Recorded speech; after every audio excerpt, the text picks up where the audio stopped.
শুভম রায়। আপনারা দেখছেন জিটিভি, দ্রুত হচ্ছে সবার সাথে। আসছি বিনোদনমূলক খবরে। আলোকচিত্রশিল্পী অনুপম হালদারের মুকুটে নতুন পদক। বিশিষ্ট আলোকচিত্রশিল্পী অনুপম হালদারের মুকুটে আরও একটি নতুন পদকের সংযোজন। এবার তিনি পেলেন বিগ নিউজ বাংলা গৌরব সম্মান 24। 13 জুলাই অর্থাৎ শনিবার সরলা রায় মেমোরিয়াল হলে আয়োজিত এক অনুষ্ঠানে তার হাতে এই সম্মানটি তুলে দিলেন অভিনেত্রী দেবশ্রী রায়। অনুভূতি পুরস্কার পেতে ভালো লাগে, এটা তো নতুন কিছু না। এটা হট করে আমার কাছে পরশুদিন মেল পাঠিয়েছে, বোধহয় বৃহস্পতিবার। আমি জিজ্ঞেস করলাম, আমি অতটা খোঁজও নিইনি, কিন্তু ওরা আমাকে একটা বড় সিভি পাঠিয়েছে, যেটা আমার যত কাজ ছিল সেগুলো নিয়ে ওরা দেখিয়েছে। তো সেটা দেখে বললাম যে যখন এনারা জানেন, কদরটা জানেন, তখন আমি হ্যাঁ করেছি এবং আজকে টাইমটা আমি বের করেছি। তো বিগ নিউজ বলে যে চ্যানেল আছে, সেই চ্যানেলের বোধহয় এটা প্রোগ্রাম।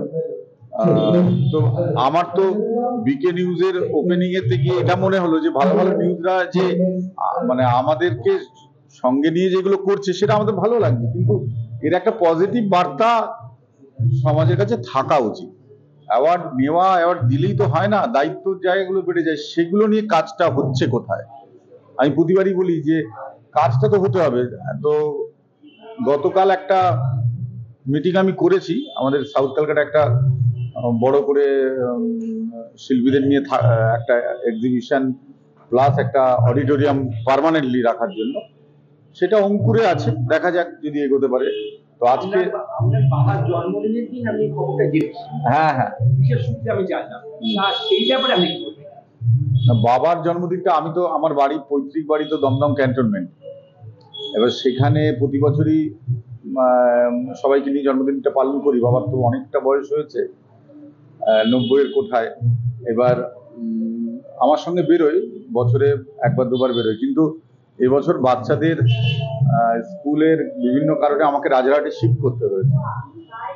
এবার ওদেরকে নিয়ে যেতে পারিনি, কিন্তু অফিস ফেরত গিয়ে যখন পৌঁছালাম, তারপরে যখন ছোট্ট করে বাবার সঙ্গে অনেকক্ষণ কথা বলে যখন বেরোচ্ছি, মেলটা তখনই আসলো।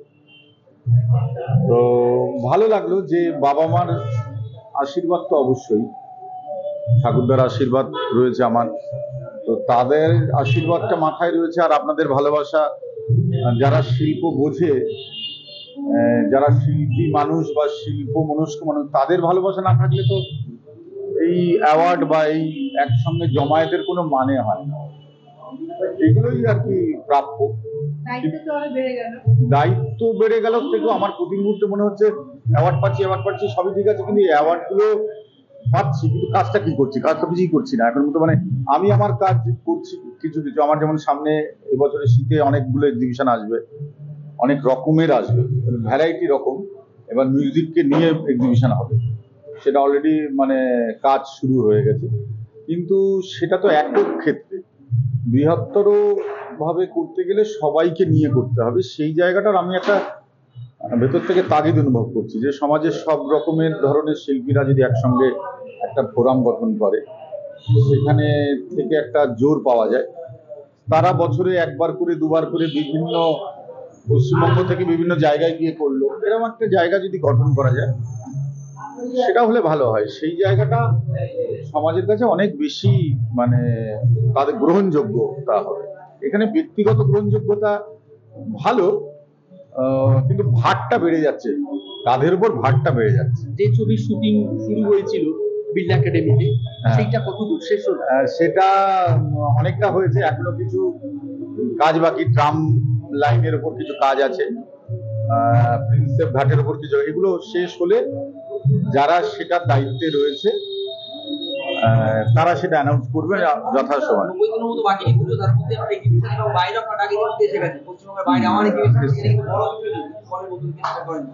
না, বাইরে ডাকটা প্রায়ই আসে, আমি যেতে পারি না আমার কাজের জন্য, সরকারি কাজের জন্য আমার পক্ষে যাওয়া হয় না। কিন্তু এবার গুরগাঁও একটা কাজ এসছে দিল্লি থেকে, তো সেখানটায় যাব সম্ভবত সেপ্টেম্বরের এন্ডে। তো সেটা ফাইনাল না হলে বলতে পারবো না। এরপরে আগামী প্রজন্ম তাদের জন্য কি কোনো কিছু করার থাকবে?